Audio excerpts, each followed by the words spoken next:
I love DOS games. It was a pioneering age as developers tried all kinds of interesting and unique things. Limits were pushed and a lack of standardization created some wild products. The limitations also allow room for imagination, which makes the whole era mystifying. For this series, I'll be using the IBM Consultant I was able to get thanks to the patrons. I will also only play games that I have physically. I got this whole thing set up and I am ready to get lost in DOS. For this first episode, we will be getting lost in SimEarth, a beautiful title from 1990. This was the third game Maxis had developed.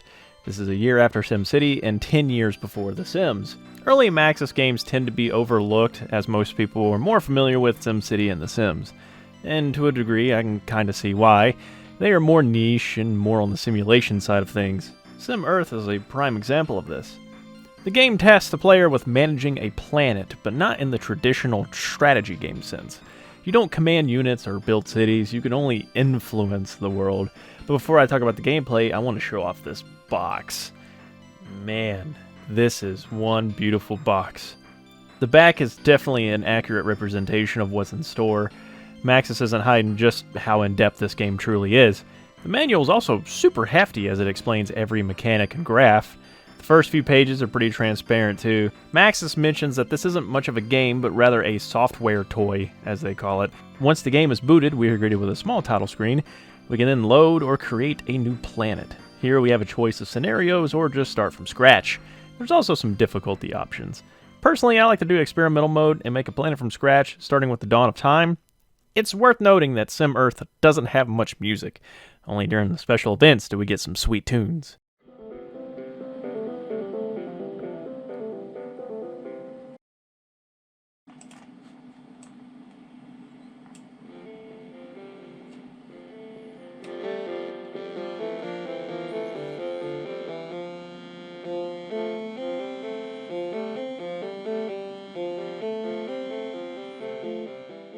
That's fine, I'll just play SimCity music in the background while I blabber on.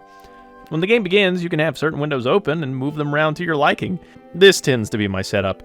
Got Gaia looking at me all weird, the globe so I can see what my planet looks like from space, and of course the ground view. Picking to start so early means the game will be pretty slow.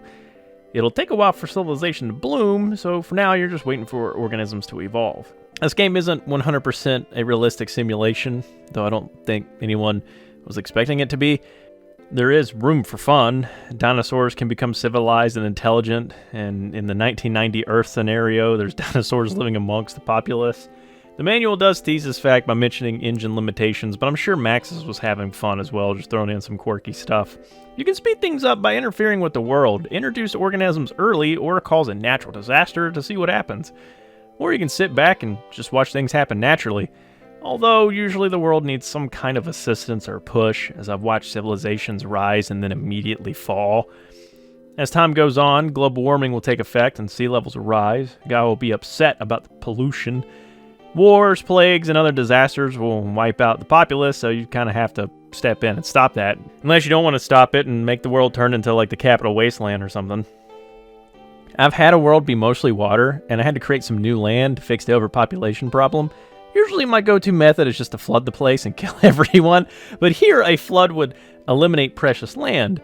Have you ever played Anno? That's kind of what was happening here. The AI was just fighting constantly over the last little bit of land and resources that were left. You can inspect events and organisms, you can check planetary information such as temperature and population numbers. It's a purely experimental sandbox game with some simulation elements, and it's pretty fun. SimEarth can be a cozy, stress-free experience, and I'd recommend everyone check this out. It's very interesting to see how simulated life reacts to the ever-changing planet. You can definitely create some stories just by watching events unfold, like that water planet I talked about where I said it was basically Anno. The whole time I was just thinking about these tribes fighting over a little bit of land that was left, and just kind of what was going on down on the ground. But there isn't really much more to talk about without making this video really confusing.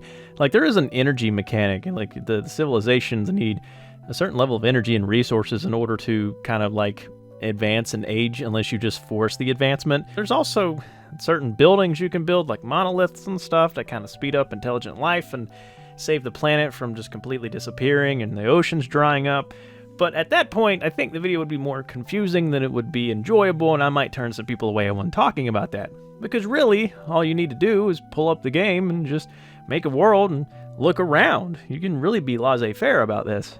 The controls are simple, as everything's just controlled with the mouse.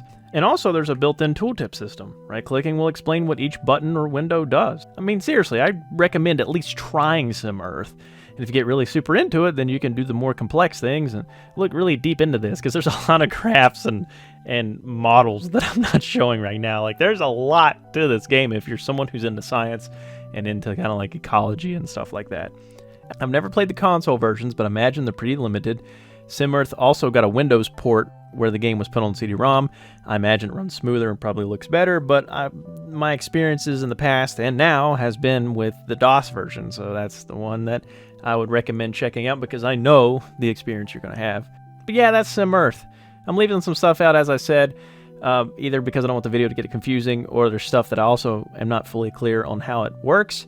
And there's also a few Easter eggs and weird happenings I hope you get to discover while playing. There's some funny things that Maxis added to this game, events that just really crack me up that they thought to do that. But in reality, I know all of you are just going to load up the 1990 scenario and nuke and flood everything.